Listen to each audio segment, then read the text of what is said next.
I'm Christopher Lydon, and this is Open Source, tuning in on the Pope and the President in what can sound like a historic showdown. Are we in the first rounds of an epic struggle between church and empire?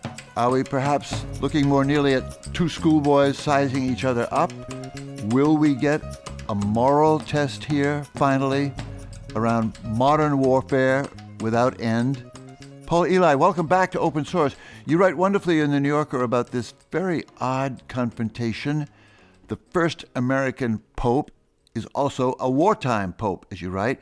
His predecessor, Pope Francis, had observed a third world war in pieces all around us as he, the pope, was dying. And yet now, here we are in a war with Iran, clearly a new war of choice launched by an American president in coordination with the Israeli prime minister. And Pope Leo, still new to the job, seems driven to do something about this. He's not talking about strategic cards in his hand. He's speaking rather of a moral necessity to make peace. And you could wonder, isn't it about time? Does Pope Leo have a plan, Paul? Do you see, and does the Pope see his path forward here? Well, Chris, it's great to be with you. You know, a year ago, I was just back both from Rome and Chicago, where a new pope had been elected, and then Chicago had exulted to that fact. And the story 11 and a half months ago was, who is this person? He's a relative unknown. He wasn't prominent among the cardinals. He wasn't prominent among American leaders of the church. 11 months later, we now have a pope who's very distinctly in view. And the temptation is to suggest that he's come out of his chrysalis or whatever, he's emerged. I would say rather that the themes that he introduced when he began his pontificate have been subjected to the pressure of events and have withstood them. When he was elected, he came out onto the balcony of St. Peter's Basilica, which popes do when they're elected, and their new name is announced in Latin, and a crowd has gathered in the piazza. Well, Pope Leo spoke a relatively brief address. He read from paper, so we know that he was choosing his words carefully. The account given in subsequent news reports was that he had slipped away early from lunch on the morning before the last vote, having a hunch that he was going to be elected so he could write his remarks. So, long way of saying what came out of his mouth was specifically his own words. And what did he say? He said the word peace or pace 9 different times in a relatively short address. So he introduced himself as the Pope of Peace. And I was writing literally on the spot for the New Yorker, and that was the piece I posted overnight, or they posted overnight, is the new pontiff a Pope of Peace? I think now, 11 months later, we can take the question mark off that. The new Pope is a Pope of Peace. And we've watched that dramatically developed over the past 10 days or so. Donald Trump has said that Pope Leo would not be in the Vatican if he, Donald Trump, were not in the White House. Can you imagine, Paul Elie, that Leo XIV is plausibly and was chosen to be the spear point of the world's resistance to Donald Trump and Donald Trumpism? I don't think so, for a number of reasons. Number one, Cardinal McElroy, the Archbishop of Washington, when I put the question to him in September, said, look, Donald Trump did not come up during the conclave, not even in the remotest form, or something like that. He categorically dismissed the idea. Now, we don't have to take him at his word, but the run-up to the conclave involved a number of candidates. In retrospect, we can see many ways in which Prevost made sense for the cardinal electors that had nothing to do with Donald Trump. One of the most interesting things that people told me when I was in Rome reporting right after the conclave and then 1 month later was that the point of Prevost wasn't that he was a North American per se. It was that he was a person with experience on 3 continents, Europe, North America, and South America, but one whose primary language or first language is English, which is the second language for a lot of Asia and a lot of Africa. So many of these cardinals whose Italian is not particularly strong felt very comfortable dealing with Prevost because he's an Anglophone. Secondly, they'd gotten to know him at the synod that was held for a month straight in 2 successive Octobers in 2023 and 2024. Let's not get lost in the specifics of it from a theological point of view, but in some respects, it was Pope Francis's way of saying, look, Let's not have all these men get to know each other under the pressure of a 10-day encounter that leads up to a conclave. Let's find a way for them to get to know each other and figure out the future of the church in a more deliberate fashion. Let's bring them together, or many of them, for a month straight, 2 years in a row. That's what he did. Prevost was there for both of those sessions, got to know many people. And so when the time came to cast a vote, I wouldn't say he was an obvious or inevitable choice, but he was a very plausible and considered choice. Yes, President Trump muddled the waters at the end by posting an image of himself as the Pope, but we know this man. He thinks the world revolves around him. And the last 10 days, we've witnessed the consternation that he feels when it somehow emerges that the world doesn't revolve around him. It's still feeling incredibly strange to me, the whole thing. Start with the defining gesture of the last Pope, Francis. It may have been his washing the feet of others, as Jesus did, his gesture of humility, the suggestion of the leadership of servants. And now the capsule of Pope Leo's first year may be this series of bizarre assaults from Donald Trump and his warriors, Pete Hegseth and J.D. Vance in particular. How did it come to this? And by the way, who's winning the contest so far? And does this contest have rules? Well, let's go back a bit. Pope Francis wished to strike a distinctive note of humility from St. Peter's chair as the Pope. Now, all the popes have been humble in different ways, the ones of our lifetime anyway. But for Francis, humility meant going out to the peripheries or the margins, where the people whose lives aren't reckoned as important are recognized as important. Francis, that meant going to a prison in Rome and washing the feet of men, of young women, of Christians, of Muslims, right, and so forth. Very powerful. He did dozens of other gestures of that kind, right? He dies a year ago, a few weeks pass, and Leo is elected. Leo is himself presenting a papacy of humility in a way not dissimilar from what Francis was doing. How is he doing it? Well, the past 10 days, Pope Leo has been traveling in Africa in half a dozen countries. The wish of that trip, his first major trip as Pope, I might note, was to begin his series of apostolic journeys, and let's hope there are many, by going to a place that's generally overlooked, by going to a place where people's lives are not reckoned as sufficiently important by too much of the world. It just happened that the trip began a few hours after President Trump rage posted against Pope Leo on Twitter, which meant that, and here's the interesting twist that historians should have some fun kind of puzzling over in years to come. It meant that you had an open press conference with the Pope as part of a regular ritual on the papal plane that happened to fall just a few hours after Trump had rage posted against Leo. What if Leo had been in Rome, just doing the regular papal thing? Would he have replied? I don't know, but he was there. He was on the spot. He responded simply and eloquently, and not to sound too much like a pastor myself, but in a pious and even devout Christian way.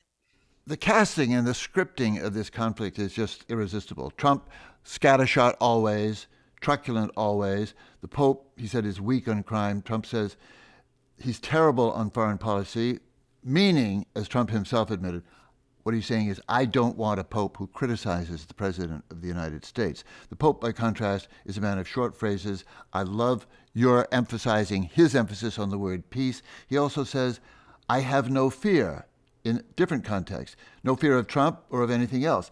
In Africa, he said, the world is being ravaged by a handful of tyrants. This is very strong language, and it obviously falls on Trump. When Team Trump started talking theology at him, the Pope cut them short. And these are tough words. Woe to those, he said, who drag that which is sacred into darkness and filth. This is getting to be a very ugly battle. It is, if you see it as a battle. So, President had rage posted against Leo, weirdly using categories that have nothing to do with the papacy. To say that he's weak on crime is like saying he doesn't play hockey very well. It's not part of the job description. Right. Trump reached into his bag of cliches and just whatever came to hand, he hurled them at the Pope, whether they applied or not. As you say, he's truculent and scattershot. Whether it made sense didn't perturb him. Several days passed, Leo spoke again to the press, and he said, I have no wish to tangle with the president in this way. And then he added, The speeches that I gave, the homilies in Africa over the past few days, were written weeks ago. In other words, sure, they were addressed to tyrants around the world. They were addressed to the power that very rich people and oligarchs have in societies great and small. I wouldn't want to let him back away from those words and the Trump direction of them, would you? Certainly, he and the people who are helping him draft his addresses have Trump in mind, but they have Trump in mind, they have Putin in mind, they have various oligarchs in Africa in mind, they have people like Elon Musk in mind. They're speaking from a global place of moral authority to the situation of the world. So, in other words, yes, Trump is included in that condemnation, but was it a response to something that President Trump put up on Twitter in the middle of a Sunday night, tending into Monday morning? It seems pretty clearly not. Are you trying to talk us out of the contest being waged here? You know, there have been popes and rulers, secular rulers, for 2,000 years, often at odds. Is there one that you see as a sort of precedent here, a model? I don't know all those battles. I think immediately of Henry VIII in England in a contest with the Vatican, which ended up in complete separation of the Church of England, a historic moment in the English Reformation. Is anything like that underway here, vibrating under all this noise? There's certainly a conflict. And the question is how immediate is the conflict and how much intention is there on the part of the participants? On the part of Trump, the intention is clear. He evidently writes his own tweets. He set out to strike out against Pope Leo, and he did. And then he did it 4 or 5 more times in the days that followed. Was Pope Leo intending to strike out against Trump? No, I don't think so. I think he was trying to speak in a way that enables us to recognize that he's addressing a global situation in which Trump is a part, and right now a very dramatic part. But if we look back into the addresses of Pope Francis or of Pope Benedict or of Pope John Paul, we would find not dissimilar statements. So is there a conflict is your question. It's a conflict that isn't driven by the protagonists. It's a conflict that's existed, let's just say, for the past 250 years, in which the church has prerogatives that are in some ways at odds with the capitalist, warring, modern and contemporary nation state. The philosopher Alistair MacIntyre described that in terms of incommensurability. There's, on some level, there's an incommensurability of values between the ones that are being spoken by the Vatican and the ones that are being spoken by the Trump White House. These things can't be reconciled, so there's going to be conflict. Paul, under the heading of precedents for this moment, aren't we all looking over our shoulders, Pope Leo himself too, at the sorry history of the Vatican and Hitler in the 1930s? Nobody would look back at that time and be altogether pleased at the way Pope Pius XII and the church carry themselves. It's a complicated history. It was compounded by habits of papal opacity and use of the royal we and so forth that we're seeing right now how emphatically Pope Leo has moved away from that. He's still not taking a side. He's still not acting in a partisan way, but his use of language, the metaphors he's choosing, and the force of which he's delivering them don't have the kind of lofty impersonality that so much of the language of Pope Pius XII did, as if he's kind of floating above the world war. I think we're refreshed by that. The independence of the papacy from temporal powers is relatively new. And the history of the church is long. And way back there, the church was bound up with worldly powers in all sorts of different ways. The relative independence that the church has now, is something of the last 150 years. Tell us what we don't know about this measured man, a scholar, man of many languages. What should it tell us that he himself has been devoted literally since high school to not only church, but specifically to St. Augustine, the early church father? I am a son of St. Augustine, he has said. Translate that. So St. Augustine is an immensely complicated character. He grew up in North Africa and Italy at the end of the 4th century and the beginning of the 5th. By then, he was the Bishop of Hippo. He was drafted to be the bishop by his people, who recognized an extraordinary talent and person of holiness. He wrote endlessly. His autobiography, The Confessions, is some people's idea of the first book of Western autobiography. His later book, The City of God, which is a little more pertinent here, it's 1,000 pages, but the theme is that the city of God and the city of man can't be reconciled in this life. So the city of God, represented by the church, and the city of man, represented by temporal states, rulers, and so forth, can't be reconciled in this life. So the story of human existence is the struggle between the city of God and the city of man. And I prefer the term struggle to conflict because it doesn't suggest agency to the same degree. Yeah. These things just don't fit together. And so Trump, as you said, is truculent and scattershot. But I don't know specifically what Robert Prevost learned from Augustine. Augustine has many, many, many books. And Prevost grew up in the Augustinian order of priests, too. Right. So let's go back a bit. When he was 13, he left Chicago, suburban Chicago, to go to Michigan to an Augustinian high school, which was at the time called a minor seminary. It's where they would help young men to develop vocations for the priesthood. And then more than half of them didn't go all the way to the priesthood. Probably far more than that, wound up just either taking the high school degree or switching to other schools.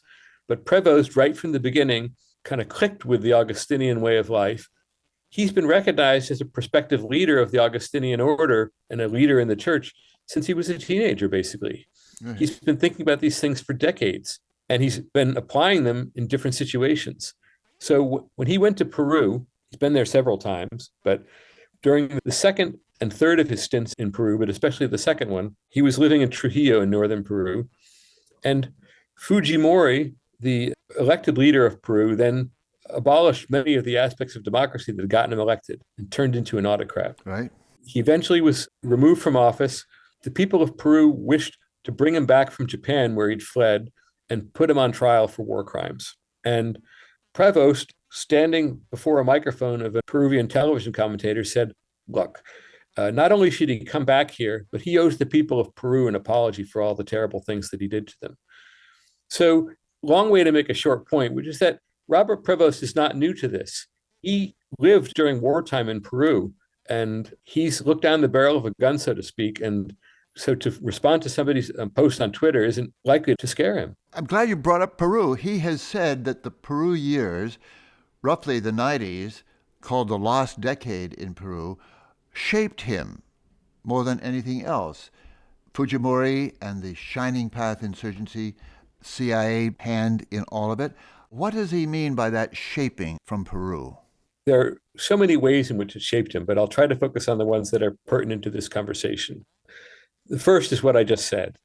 Peru is a politically unstable country with violence coming from both sides. State violence from Fujimori's autocratic government and insurrectionist violence from the Shining Path.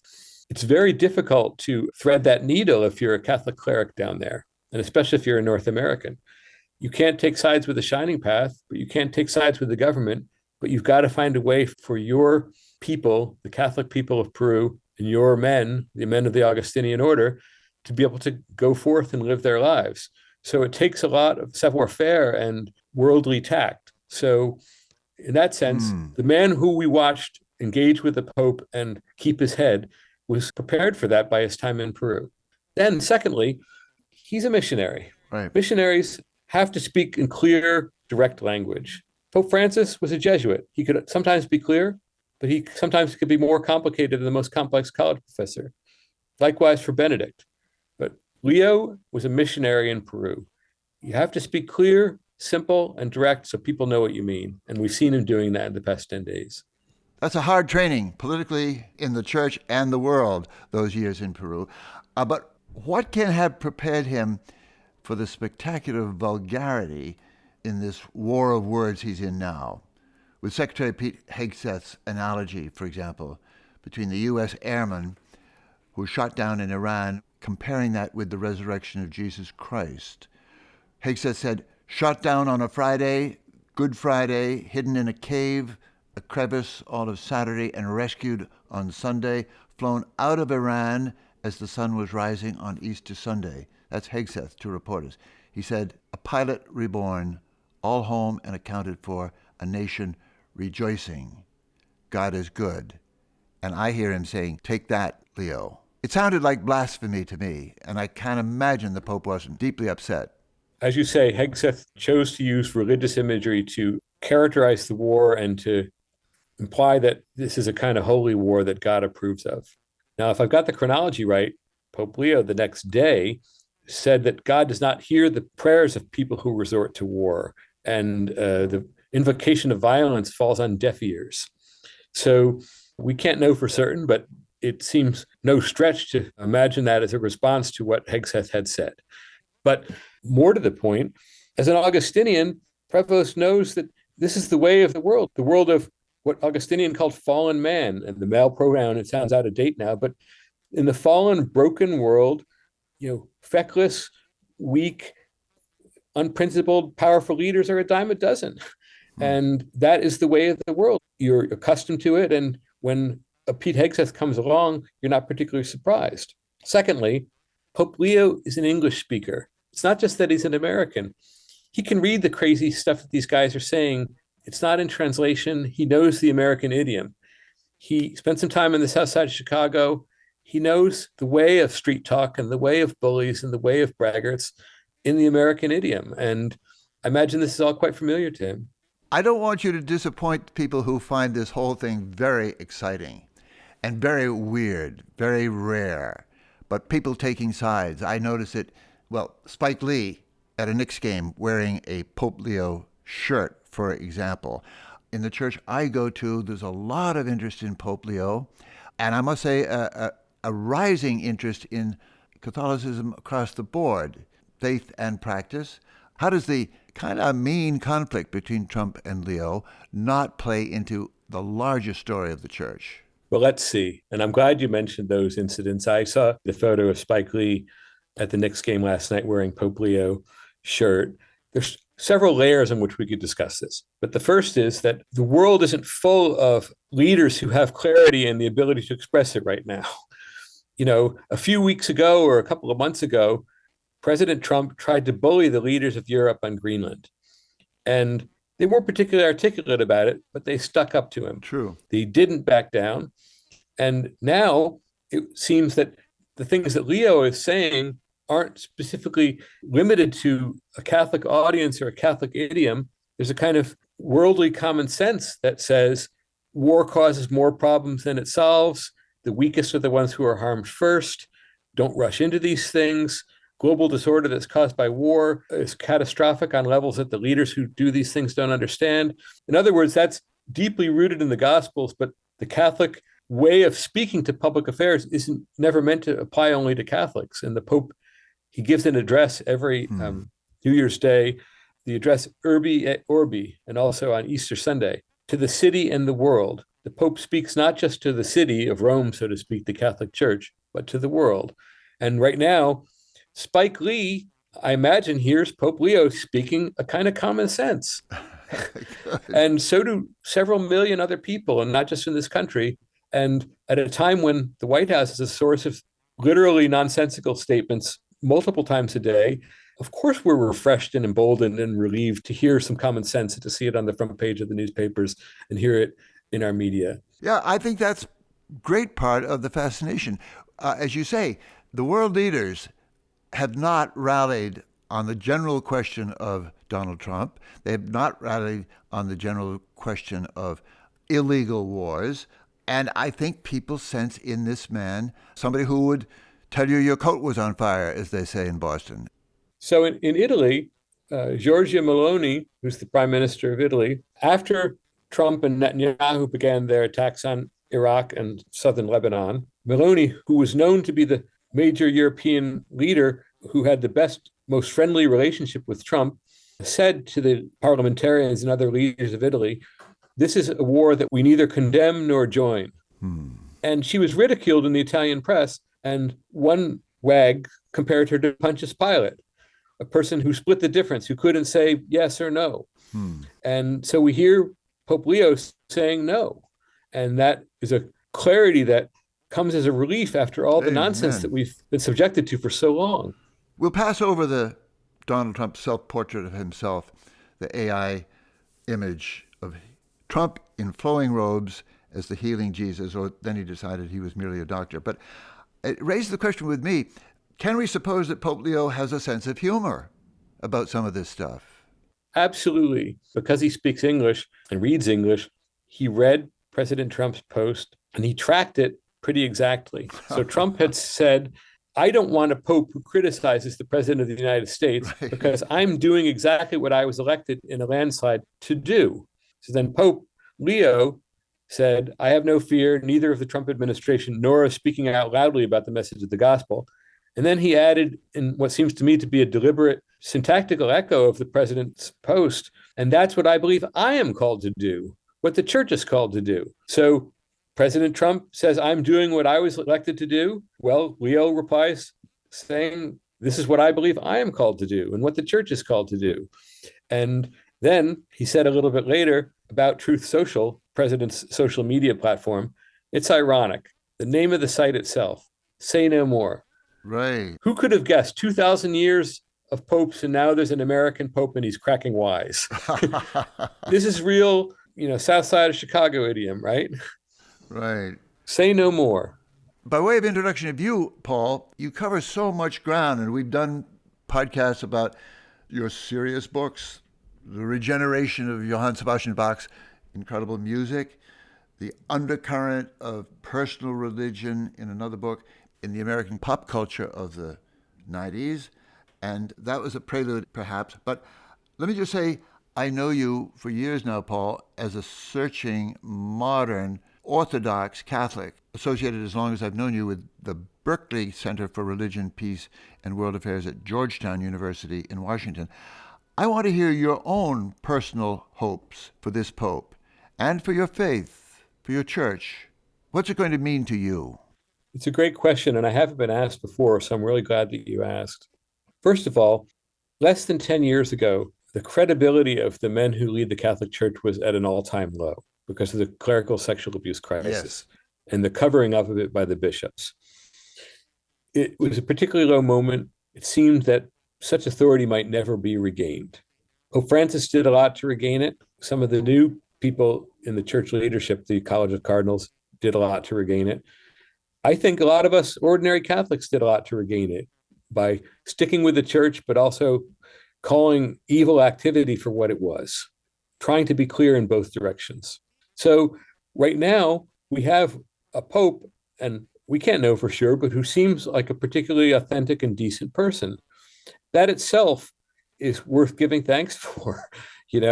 We could have gotten some creep at the head of the church. We could have gotten a totally corrupt person, a person who would seek to curry favor with powerful governments and so forth. And there are many, many popes in the history of the church who've done precisely that. So the fact that we have a leader of the church whom, as far as we can tell, seemed authentic and genuine and a good person.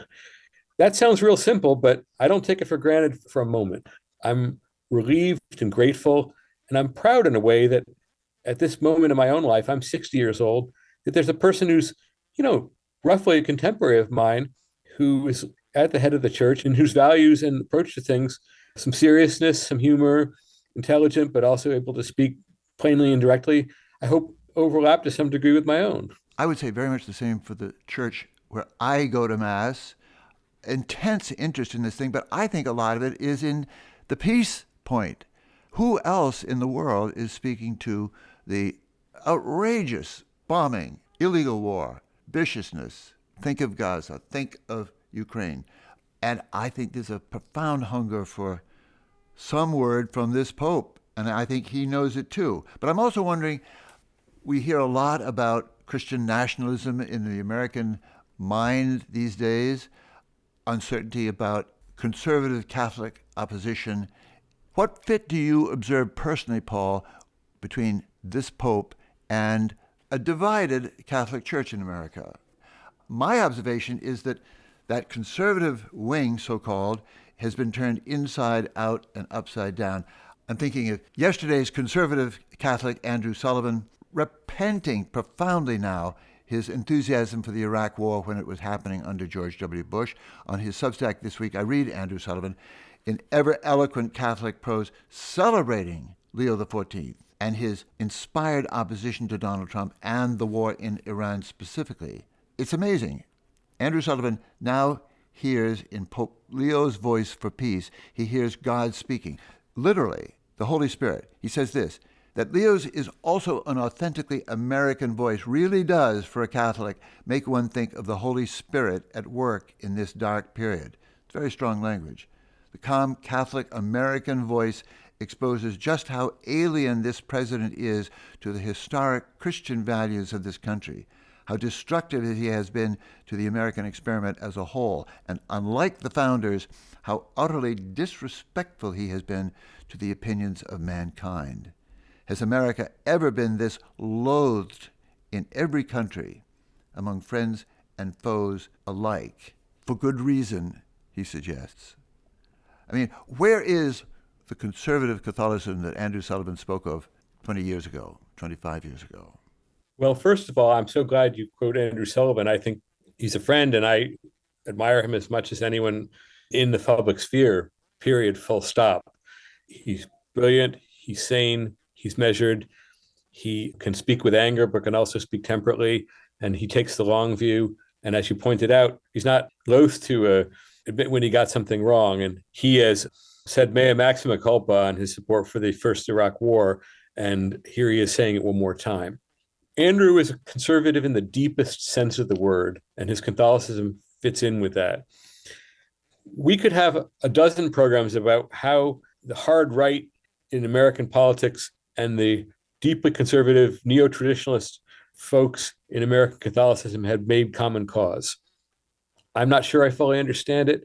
I do know that I find it disturbing and sometimes repulsive.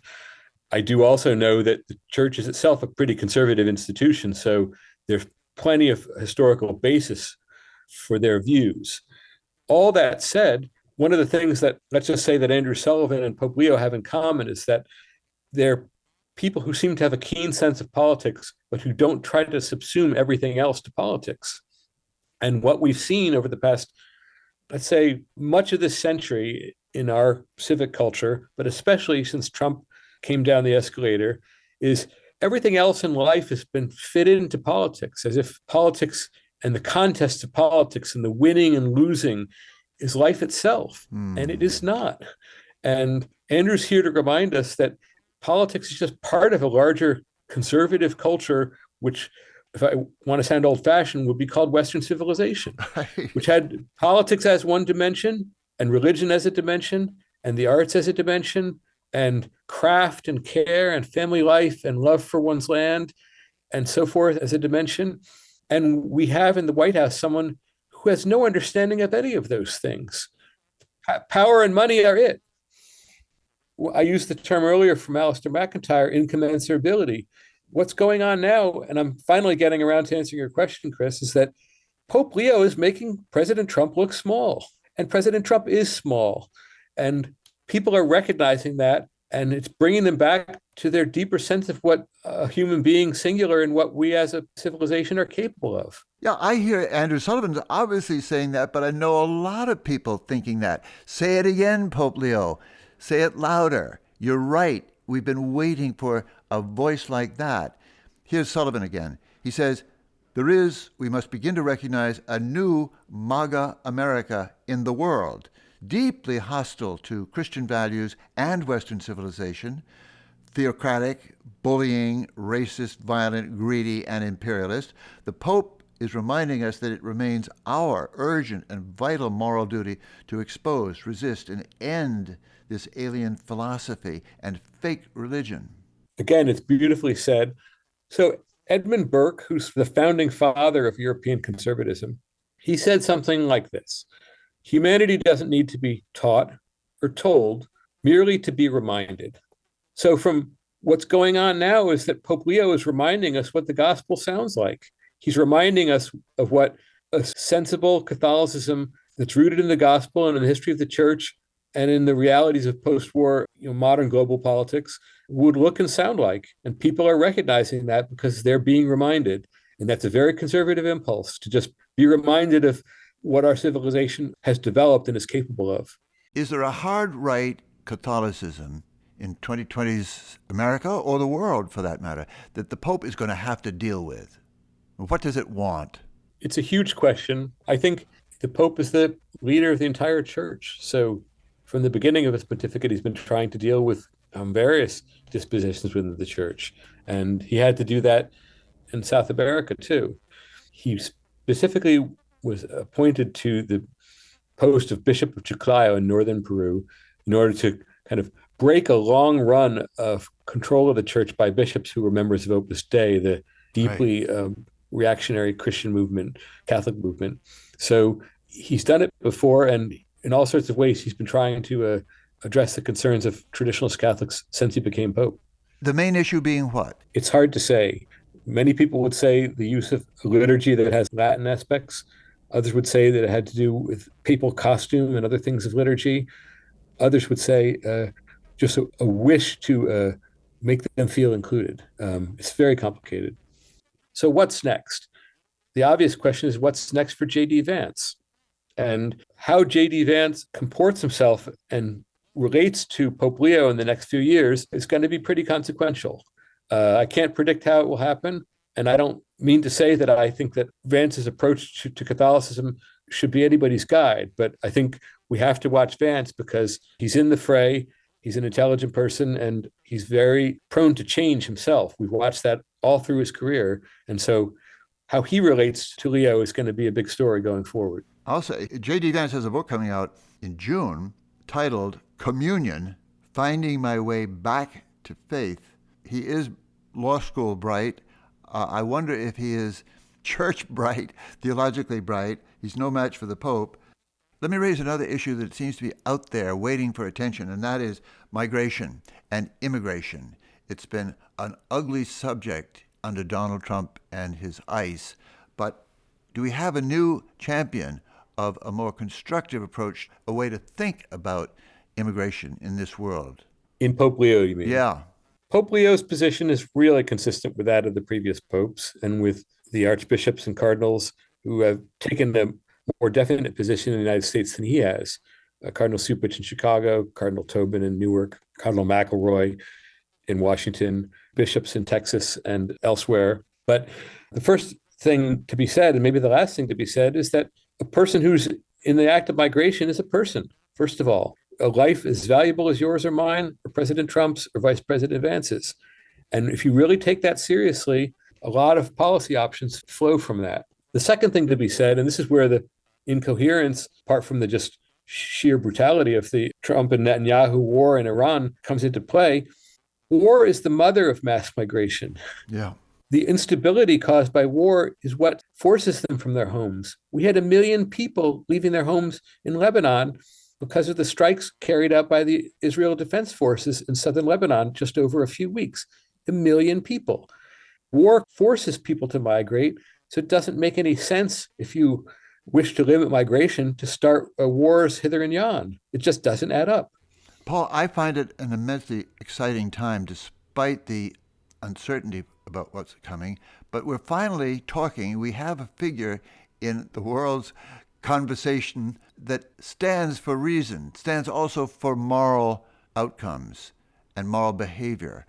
I think he's made an enormously encouraging debut, and I can't wait to watch it develop with J.D. Vance and many others, and with you, Paul.